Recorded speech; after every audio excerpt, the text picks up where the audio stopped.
Bonjour à tous, j'espère que vous allez bien. Aujourd'hui, on va faire un sujet un peu technique, mais très intéressant. Si vous faites du développement, c'est totalement pour vous. Si vous êtes ingénieur sécu, c'est totalement pour vous.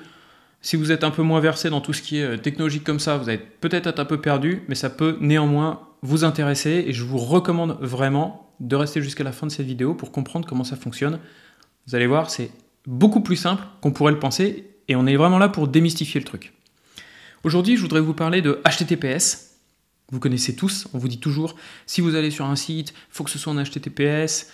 Il y a le petit cadenas en haut de ton navigateur, super important. Et effectivement, c'est super important. C'est ce que j'expliquais dans une de mes vidéos précédentes avec les attaques qu'on appelle Man in the Middle. Si tu n'as pas HTTPS, tout ce que tu fais, tout ce que tu envoies, tout ce que tu regardes peut être lu par n'importe qui sur le réseau. Et quand je dis le réseau, c'est pas que au sein de ton appartement sur ta box. C'est bien au-delà parce qu'à un moment, tes flux, ils sortent pour rejoindre le serveur et ils passent de serveur en serveur. Ça s'appelle l'Internet en fait. Donc, beaucoup de gens peuvent potentiellement y avoir accès. D'où HTTPS, HTTPS, HTTPS. Il faut mettre le S, il faut que ce soit sécure.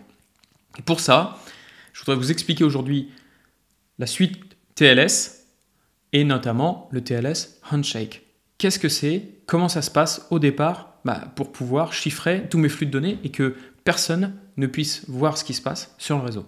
On va en parler tout de suite et vous allez voir, on va vraiment démystifier le truc. Ok, j'espère que vous êtes prêts. Écoutez attentivement, on va vraiment démystifier le truc, ça va pas être compliqué. Le protocole TLS, c'est un protocole de sécurisation des échanges numériques. Ok. Jusque-là, tout va bien. Et dedans, ça inclut un sous-protocole qu'on appelle le TLS Handshake. Handshake en anglais, on se serre la main.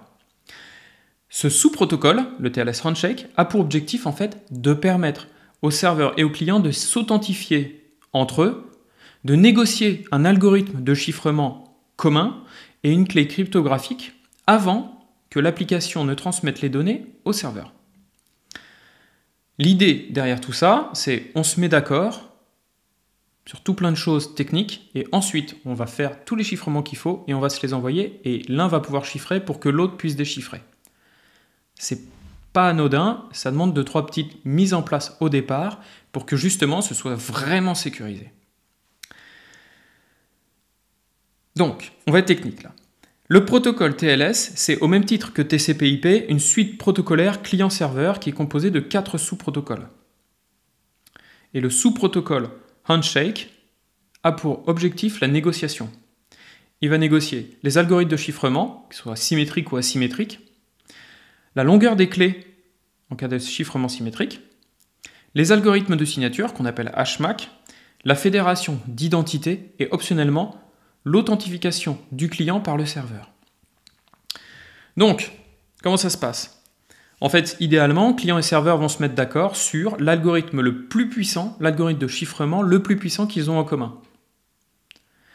Donc en fait, ce qui se passe, c'est il dit, moi, l'algorithme le plus puissant, c'est celui-là. Il est tout en haut. L'autre va dire, moi je ne l'ai pas, mais le plus puissant que j'ai, c'est celui-là. Ah bah ok, je l'ai aussi, on s'est mis d'accord.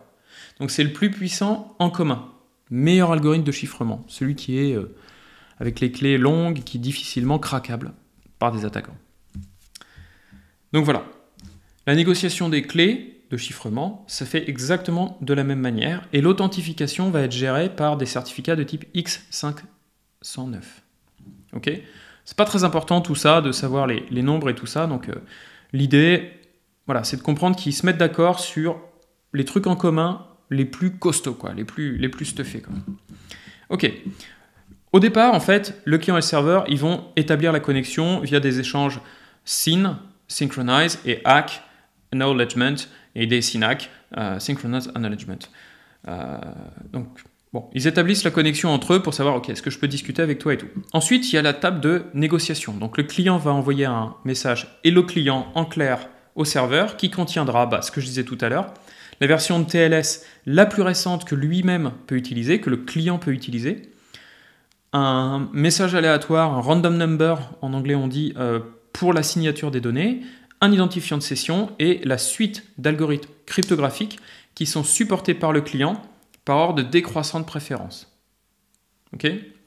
Donc il y a, si je répète, la version de TLS la plus récente qu'il peut utiliser, un message aléatoire pour la signature des données, un identifiant de session, et enfin, la liste des suites d'algorithmes crypto qu'il supporte par ordre décroissant de préférence.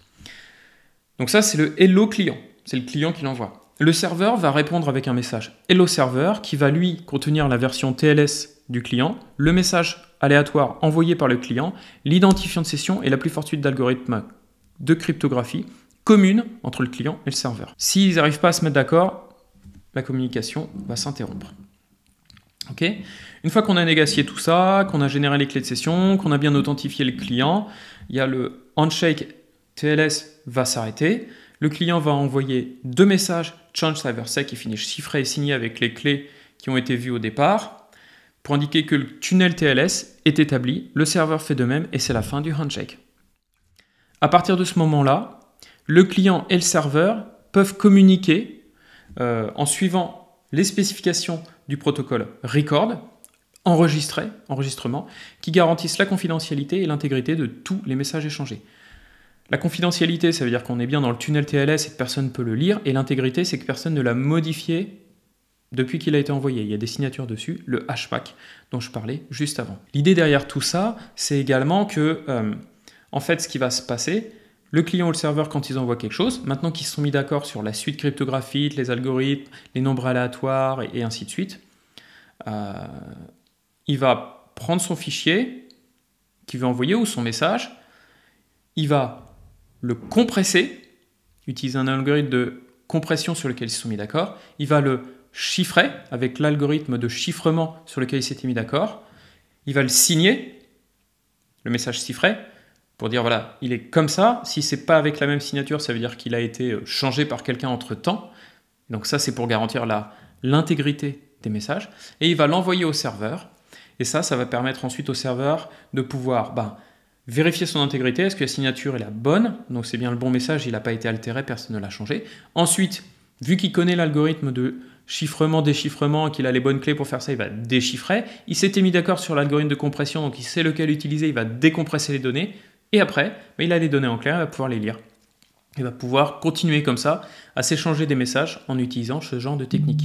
Donc voilà le protocole TLS Handshake, comment un client et un serveur se mettent d'accord pour échanger des données de façon sécurisée.